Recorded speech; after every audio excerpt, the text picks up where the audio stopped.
Hello, David Paul here. You may be thinking, what's he doing now, making a video about boats? But I just make videos about things of interest and utility to people. I'm all about living off grid and being independent and stuff.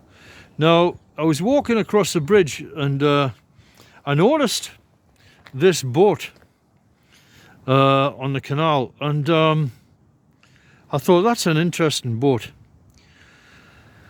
What's unusual about this boat, it's got very, very plumb sides. Look at the stern on that, it's plumb, right, straight up and down.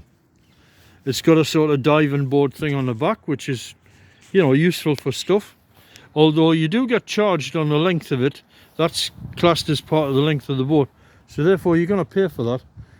But the guy who has this boat, he lives on it, and he's renting it, and he wants to buy the boat. I don't know what he's going to pay, but personally, if I was living on this boat, I'd be very much inclined to buy it.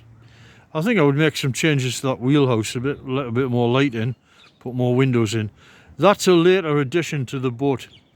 It's got a sort of doghouse thing at the back, at the front here, in the centre, and that's obviously been added. So I think I would have some more windows on that. But all in all, a very nice boat.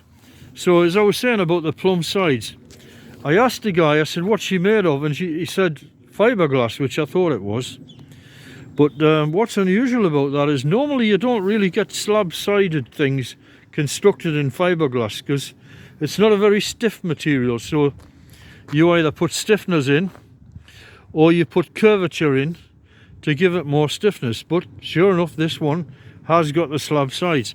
Now, I have to build a boat in the Philippines, and one of the features I think I'm going to put in that boat is slab sides. So it's only going to have a curvature that runs in one direction, instead of having what you call compound curvature in two directions. There's a very, very tiny, in fact, I don't even know if there is a curvature there. I think it's an illusion given by the stern of the boat, because the stern of the boat tumbles home. No, there is.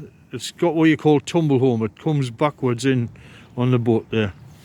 And the stern, I would say, is just perfectly vertical. Okay, so what about this boat?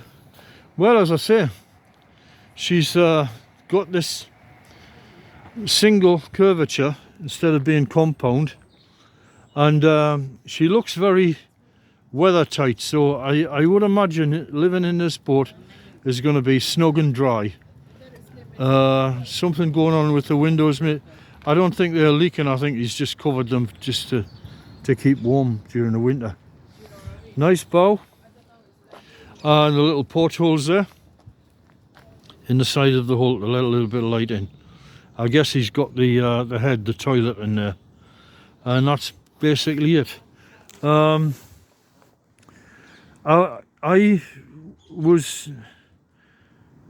been mulling over the whole business of bows of boats, and as you know, I've made comments about the bows of boats. I like them rounded, what you call a scow bow.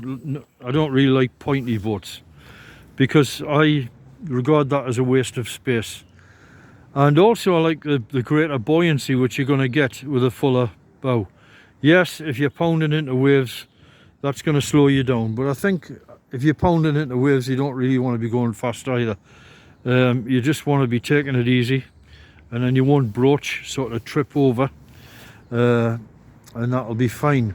So I would prefer that. But I was thinking to myself, I thought, you know, what is the purpose of a lower bow? If bows of boats were actually much higher, then you'd have a lot more internal space.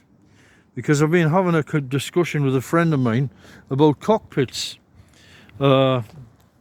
Because if you have a cockpit on a boat like my sailing boat, if you get a wave comes over the stern, it fills up, and you've suddenly got 1 ton of water in the boat, unbalancing the whole place, really making a right mess of everything.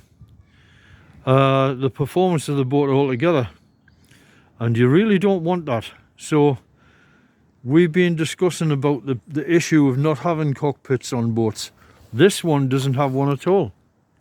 So what would you do instead of a cockpit? Well, you'd have a flush deck and you would have railings around with netting in, which would stop you being washed off, but you would not have the cockpit.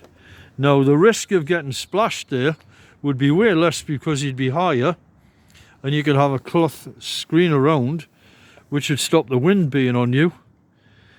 But of course, if you got hit with a wave, it would just wash straight off, and you wouldn't be taking that wave on board to unsettle the performance of the boat. So anyway, as I say, an interesting boat.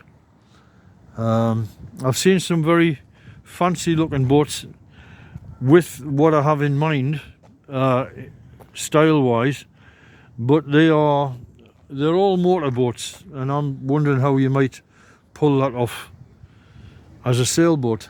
So watch this channel, one day I'll be doing it. Okay, Sigena, Atilago, goodbye, Jesus be with you.